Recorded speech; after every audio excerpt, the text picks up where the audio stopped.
Tu n'es pas arrivé au hasard dans cette heure, et le titre lui-même te regarde droit dans le cœur comme une parole qui attendait ton souffle.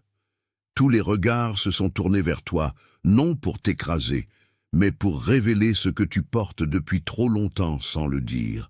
Il y a des moments où l'on sent que l'air a changé autour de soi, même si la pièce reste la même, et c'est exactement ce que tu traverses maintenant. Ce n'est pas une alerte contre toi, c'est une révélation sur toi.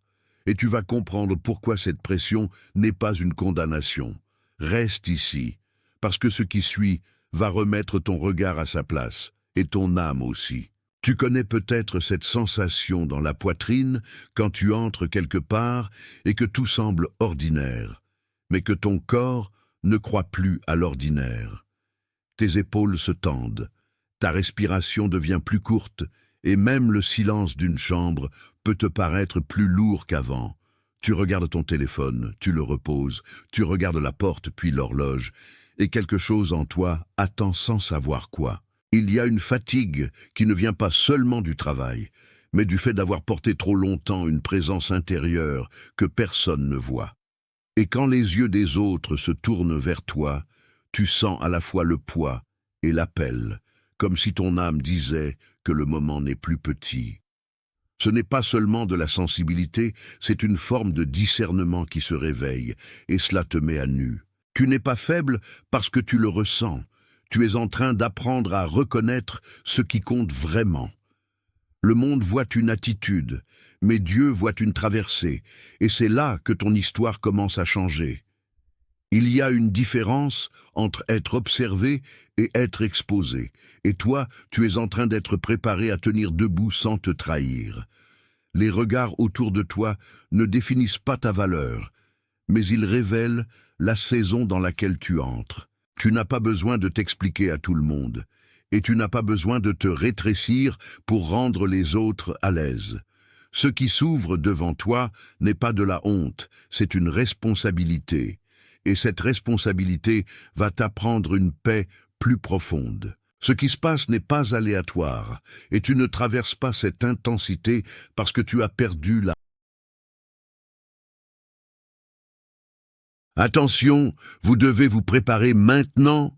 J'ai séparé un matériel pour ceux qui sentent que Dieu parle, mais ne savent pas quand ni quoi, et vivent dans la peur de manquer le bon moment. Le calendrier secret des élus va vous donner cette clarté.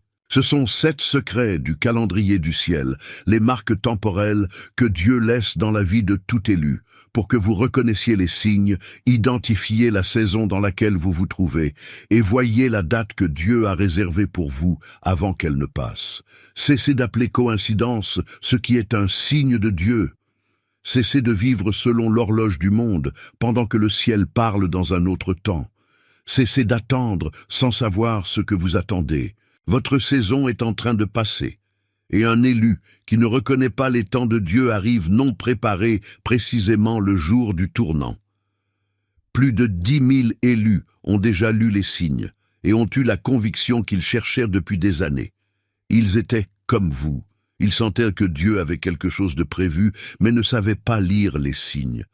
Ils vivaient dans l'attente silencieuse, et ils ont découvert que le jour était déjà dans le calendrier. Il suffisait de le reconnaître. L'offre est ouverte seulement ce mois-ci. Accédez au lien dans le commentaire épinglé maintenant, avant qu'une autre saison de votre faveur ne passe sans que vous vous en rendiez compte. Route. Tu traverses cela parce que quelque chose en toi est en train d'être reconnu, protégé et redressé, même si cela passe d'abord par une certaine gêne. Il est possible que ce que tu sens aujourd'hui soit une confirmation avant d'être une explication, une manière douce de montrer que tu n'es pas invisible. Les regards tournés vers toi ne sont pas forcément des jugements. Ils peuvent être des miroirs, des portes ou des rappels de ce que tu es devenu. D'ici la fin de ce message, tu verras que la pression n'est pas là pour t'humilier, mais pour te séparer de ce qui te faisait marcher courbé.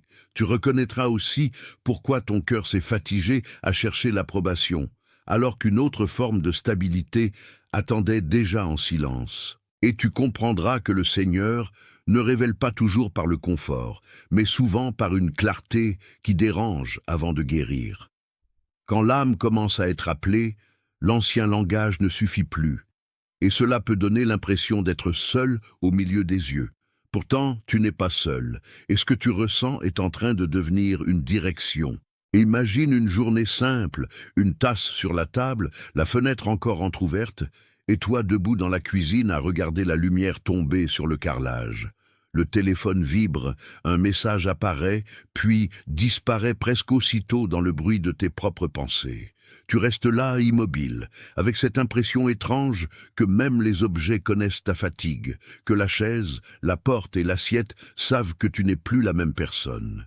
Il y a des lieux où l'on ne peut plus se tenir comme avant, parce que l'âme a grandi en silence, et cela change la manière de respirer dans la pièce.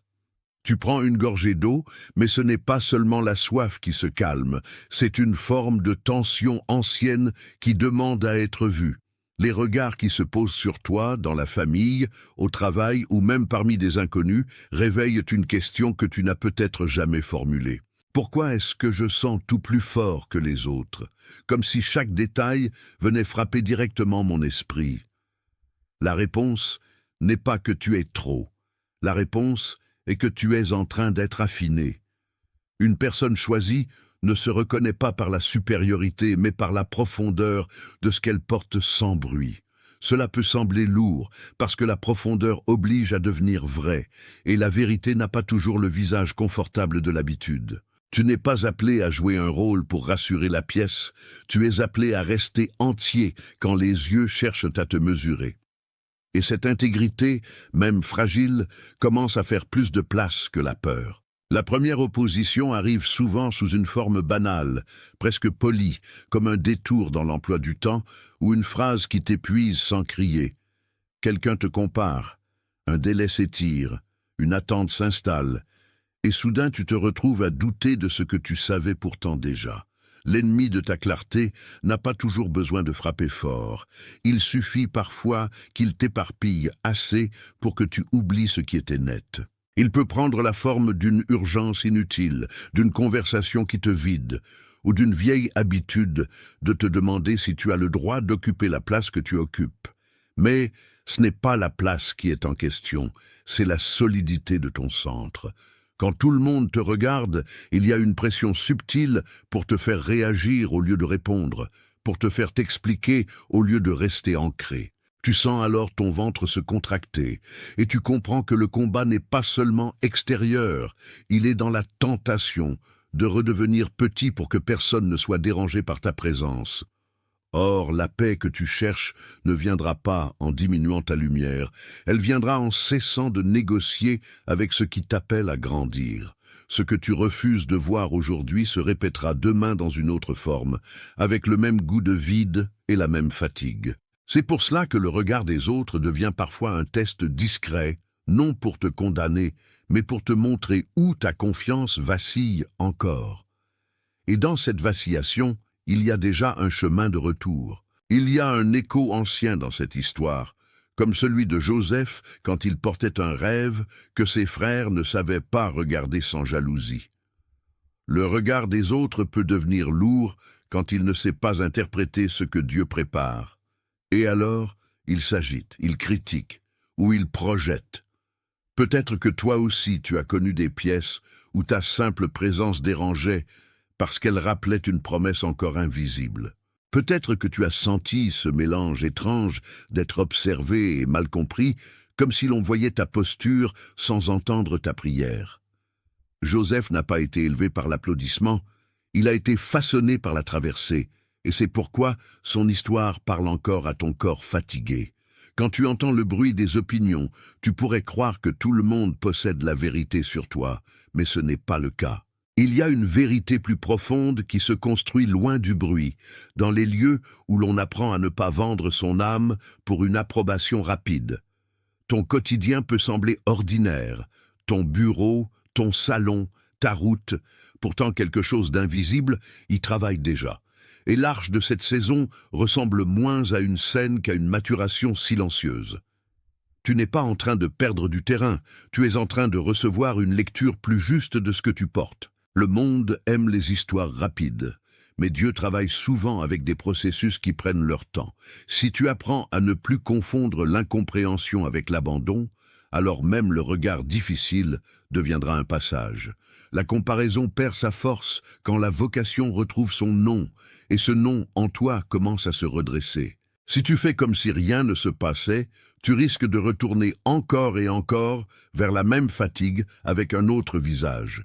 Tu peux sourire, continuer, répondre aux messages, remplir les journées, mais l'âme sait quand elle a été invitée à autre chose. La répétition de ce cycle finit par durcir la sensibilité, non parce que tu deviens froid, mais parce que tu t'obliges à ne rien entendre. Tu recommences à te plier, à t'ajuster, à minimiser ce que tu ressens, et peu à peu la paix devient plus rare dans les endroits où elle devrait habiter. Ce n'est pas une menace, c'est un avertissement tendre, car ce que tu ignores ne disparaît pas toujours, il attend souvent plus loin. Il y a des nuits où l'on s'endort avec une question non résolue, et le lendemain, elle revient avec la même voix, seulement plus lourde. Plus tu fais semblant, plus l'intérieur devient bruyant, jusqu'à ce que même le repos ressemble à une lutte. Tu n'es pas appelé à vivre dans cet état de tension permanente, et le ciel ne t'envoie pas ce message pour t'y laisser. La pression des regards peut devenir une école de vérité si tu cesses de fuir ce qu'elle révèle. Sinon, elle devient un cercle qui use, et tu finis par appeler normal ce qui t'éloigne de toi-même. Il y a une manière de traverser sans se perdre, mais elle commence par reconnaître que quelque chose essaie de te faire reculer. Ce que tu refuses d'affronter aujourd'hui demandera demain plus d'énergie, plus de silence, plus de courage. Pourtant, le premier pas n'est pas compliqué, il consiste à admettre que la saison a changé. Et quand la saison change, les anciennes protections ne suffisent plus. Ce que tu as vécu jusque-là ressemblait à un manteau trop serré, porté parce qu'il rassurait, même s'il empêchait de respirer librement. Il y a une image qui commence à se former dans cette histoire, celle d'un vêtement couvert de poussière, suspendu dans une armoire, encore intact mais déjà trop étroit pour celui qui a grandi. Tu as peut-être gardé certaines attentes, certains silences, certaines façons de te cacher derrière une modestie devenue stratégie. Ce manteau représentait autrefois une sécurité, mais il a fini par te couvrir plus qu'il ne te protégeait. Le regard des autres agit alors comme une main qui touche le tissu et révèle qu'il ne convient plus à la taille de ton appel. Tu n'as pas besoin de le déchirer avec colère, il suffit de reconnaître qu'il ne te sert plus. Il est possible que tu aies appris à rester discret pour éviter les tensions, à baisser les yeux pour éviter les questions, à te recouvrir pour éviter les blessures. Mais ce qui te couvrait hier peut devenir ce qui t'étouffe aujourd'hui. La vérité n'est pas qu'on te découvre par accident. La vérité est que ce qui est en toi n'accepte plus de vivre caché sous une version ancienne de toi-même. Et quand le cœur comprend cela, il ne réclame plus une scène, il réclame une justesse. Ce n'est pas la fin de la pudeur, c'est la fin de la dissimulation. Le manteau ancien a servi, mais maintenant il doit céder la place à une paix plus vraie. Et cette place nouvelle commence à respirer. Ce manteau s'est peut-être formé il y a longtemps, à force de prudence, de déception, ou de mots qui t'ont appris à garder le meilleur de toi hors de portée. Tu as peut-être compris très tôt qu'il valait mieux ne pas trop montrer, ne pas trop dire, ne pas trop espérer, parce que l'environnement n'était pas toujours tendre. Alors le cœur a appris à se recouvrir, à se tenir droit, tout en se cachant un peu, comme quelqu'un qui protège un feu dans le vent. Ce n'était pas de la faiblesse, c'était une survie intelligente, et il faut le dire avec douceur. Mais ce qui t'a protégé dans une saison ne peut pas toujours te porter dans la suivante, et c'est là que le changement devient inévitable. Les regards autour de toi réveillent cette ancienne habitude de te faire petit pour rester en sécurité. Pourtant, ce que Dieu est en train de faire ne consiste pas à t'exposer sans soin, mais à retirer ce qui empêchait ta vraie stature d'apparaître. Tu sens parfois dans ta gorge une retenue ancienne, comme si ta voix savait avant toi qu'elle avait été mise en veille. Tu sens aussi dans tes mains le besoin de te justifier, comme si ta simple présence devait encore être expliquée. Mais l'histoire se déplace quand le vieux manteau comprend qu'il ne gouverne plus la marche. Ce n'est pas ton essence qui change, c'est ton enveloppe qui devient insuffisante. Et cette insuffisance n'est pas un échec, c'est un signe que tu n'as plus à vivre selon l'ancienne protection. Ce qui a commencé comme une couverture devient maintenant un retard, et le retard ne peut plus faire semblant d'être sagesse. Ce qui a tenté de garder ce manteau serré autour de toi, ce sont souvent des voix très ordinaires. Une voix te dit de rester à ta place, une autre te dit de ne pas déranger, une autre encore te murmure que montrer ton élan attirera le mauvais regard. Tu connais cette pression dans une salle où tout semble calme, mais où ton intérieur est en train de débattre avec ce qu'il est devenu. Les personnes qui ne comprennent pas toujours ton changement peuvent, sans le vouloir, renforcer l'ancienne couverture. Pas toujours par malveillance, parfois simplement parce qu'elles préfèrent la version de toi qui ne remet rien en question. C'est là que le discernement devient précieux, non pour soupçonner tout le monde, mais pour ne plus confondre familiarité et appel. Le vieux manteau a souvent été retenu par la peur de perdre l'approbation. Pourtant, garder l'approbation au prix de ton alignement finit par coûter plus cher que le rejet. Il y a des conversations qui t'enveloppent dans un brouillard léger, et des attentes qui veulent te garder dans un rôle déjà terminé. Mais plus tu écoutes ce qui vit en toi, plus ce rôle perd son pouvoir de te définir. Le regard des autres n'est plus alors une prison, seulement une lumière qui révèle la couture déjà fragile de l'ancien tissu. Et quand la couture cède, ce n'est pas une catastrophe, c'est l'annonce d'une liberté plus juste. Tu n'es pas en train de perdre la protection, tu es en train de perdre la dépendance à ce qui te cachait. Et dans cette perte, la vérité respire. Quelque chose commence donc à bouger dans cette image, et ce mouvement change tout. Le manteau n'est plus figé sur tes épaules, il glisse un peu, comme s'il reconnaissait qu'il ne tient plus la même forme qu'avant. Tu ne luttes plus autant pour rentrer dans ce qui te rétrécissait, et cette simple détente est déjà une victoire. La respiration devient plus profonde, comme si ton corps apprenait enfin qu'il n'a plus besoin de se défendre contre toute la pièce. Tu regardes encore les visages, mais tu ne les lis plus comme des verdicts, seulement comme des présences dont certaines comprendront et d'autres non. Ce changement n'est pas spectaculaire, il est précis, et c'est souvent ainsi que Dieu travaille dans les saisons vraies. Le manteau qui s'ouvre te rappelle que le temps de la dissimulation se termine. Ce qui était serré devient tolérable, puis trop étroit, puis impossible à garder sans douleur. Et là où tu croyais devoir supplier pour être accepté, tu découvres qu'il fallait d'abord laisser tomber ce qui ne correspondait plus à ta taille intérieure. Tu n'as pas à te forcer pour paraître plus petit que ton appel. Tu n'as pas à t'excuser de respirer plus librement. Ce mouvement discret annonce que l'ancien passage est derrière toi, même si tout n'est pas encore visible. Et c'est justement quand l'image s'ouvre que ton cœur comprend qu'il peut aussi s'ouvrir sans peur. Le vêtement ne décide plus de ton histoire. Il ne fait que révéler qu'une autre saison a commencé. Si cette image a touché un endroit en toi que tu ne peux pas totalement expliquer, écris dans les commentaires. Vois cela. Ce n'est pas une formule vide, c'est une manière de reconnaître ce qui vient de s'éclairer en toi. Le simple fait de l'écrire donne une forme à l'accord intérieur que ton âme est en train de prononcer. Reviens ensuite vers moi, parce que le mouvement ne s'arrête pas ici. Ce que tu viens de voir n'est pas une coïncidence. C'est une confirmation douce que le vieux manteau ne peut plus diriger ta marche. Tu n'es pas en retard, tu es en train d'être ajusté. Et quand l'ajustement commence, il vaut mieux l'honorer que le repousser. Ce qui semblait n'être qu'un détail devient un point de bascule pour tout le reste. Le regard des autres perd un peu de sa dureté lorsque tu commences à nommer ce qui se passe vraiment. Tu n'écris pas ces mots pour plaire, tu les écris pour témoigner. Reviens maintenant, parce que la suite va te montrer comment marcher sans redevenir prisonnier de l'ancien tissu. Le vrai combat ne se situe pas seulement dans les yeux des autres, il se situe dans ce qui veut reprendre le contrôle de ton regard à l'intérieur. Lorsque tu te sens observé, Une vieille peur peut essayer de te faire choisir entre l'authenticité et la sécurité. Tu entends alors des pensées rapides, presque mécaniques, qui te disent de t'adapter avant même d'avoir compris ce qui est attendu de toi. Pourtant, ce que tu appelles prudence est parfois seulement l'ancien réflexe de te dissoudre pour ne pas être remarqué. Le Seigneur ne travaille pas dans la dissipation, il travaille dans la clarté.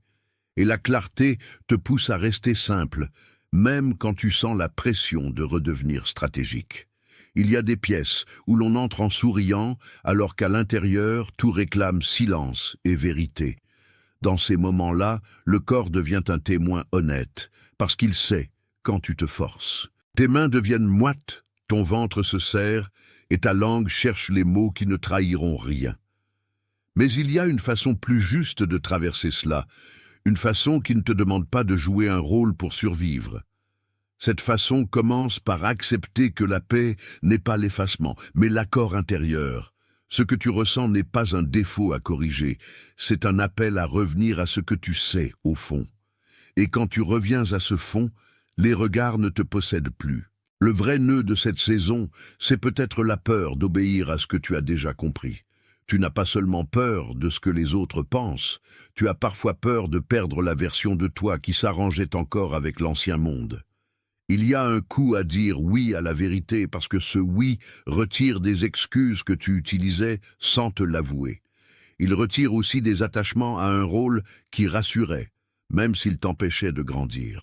Quand tu sens les regards se tourner vers toi, tu peux vouloir revenir à l'ombre par réflexe, juste pour que personne ne te demande davantage.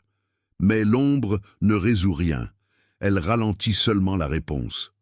La chose la plus difficile n'est pas d'être vu, c'est de rester fidèle lorsque l'attention met ton cœur à l'épreuve. Tu n'es pas appelé à être spectaculaire, tu es appelé à être vrai, et la vérité demande parfois plus de courage que l'éclat. Le monde aimerait que tu choisisses la facilité, mais ta paix profonde réclame autre chose. Si tu refuses d'obéir à ce que la lumière révèle, tu continueras à porter un vêtement trop petit en prétendant qu'il te va encore.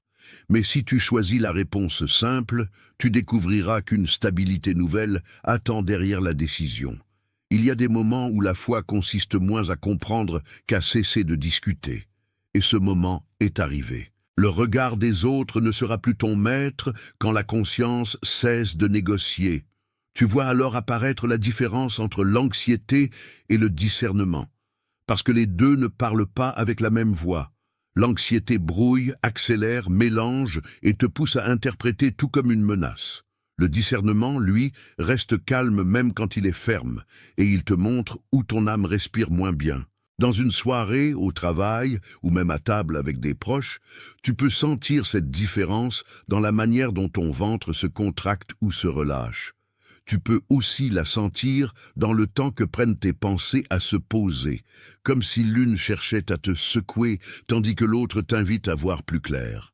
Le corps parle souvent avant les mots, et il ne faut pas mépriser ce langage. Il y a des jours où tout semble identique de l'extérieur, mais ton intérieur sait que quelque chose ne concorde plus. Ce n'est pas forcément une crise, c'est parfois la naissance d'un tri.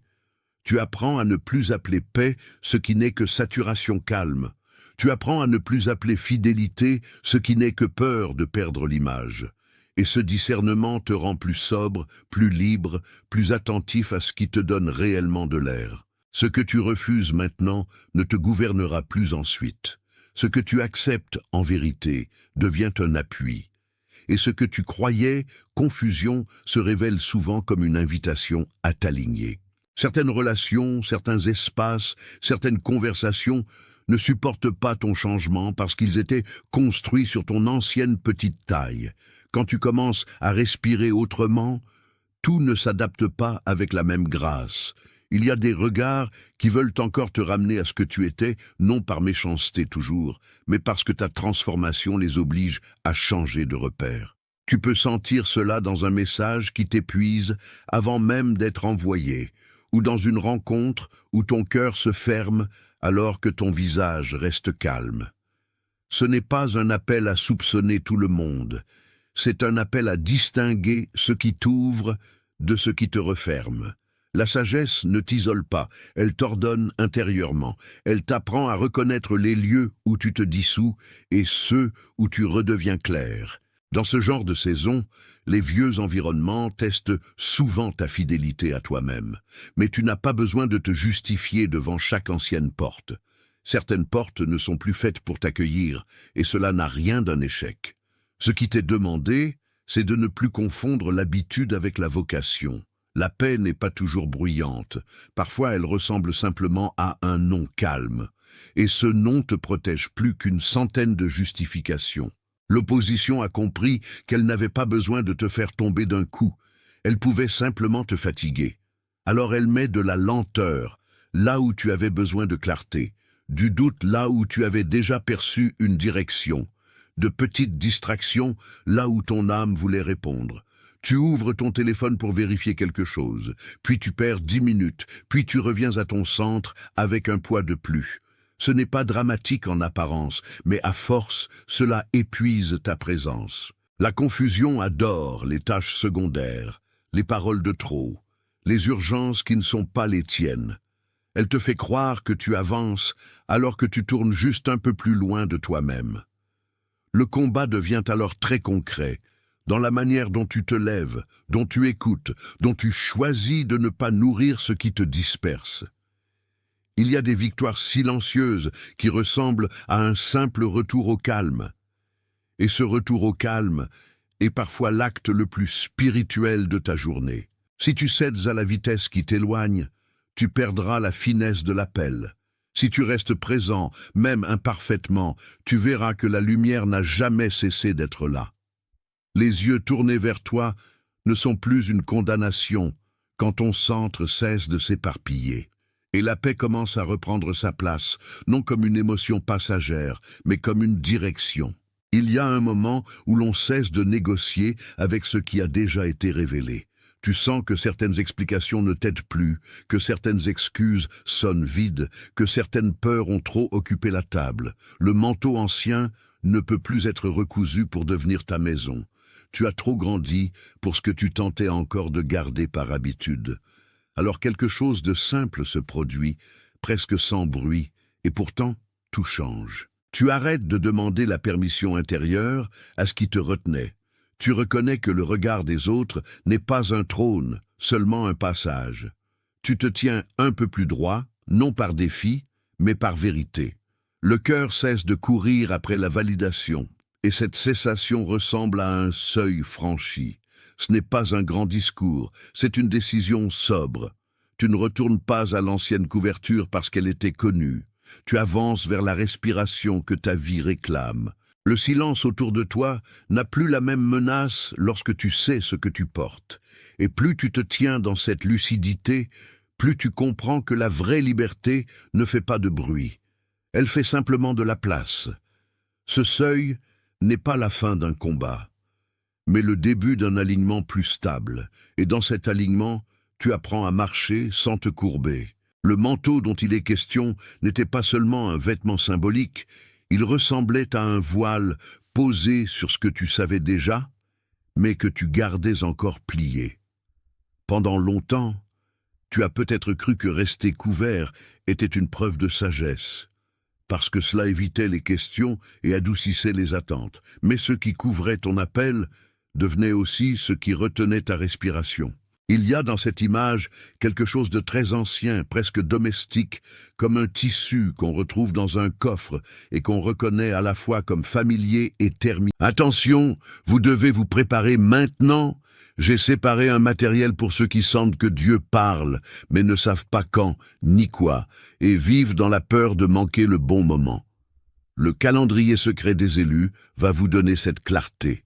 Ce sont 7 secrets du calendrier du ciel, les marques temporelles que Dieu laisse dans la vie de tout élu, pour que vous reconnaissiez les signes, identifiez la saison dans laquelle vous vous trouvez, et voyez la date que Dieu a réservée pour vous avant qu'elle ne passe.